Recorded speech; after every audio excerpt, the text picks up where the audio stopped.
You ask Tiger to solve. This deals with linear equations with one unknown. The final result is z equals 2. Let's solve it step by step. Group all z terms on the left side of the equation. Add z to both sides. Group like terms. Simplify the arithmetic. Group like terms. Simplify the arithmetic. Group all constants on the right side of the equation.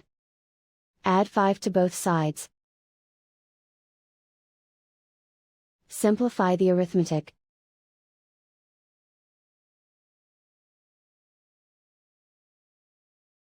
Isolate the z.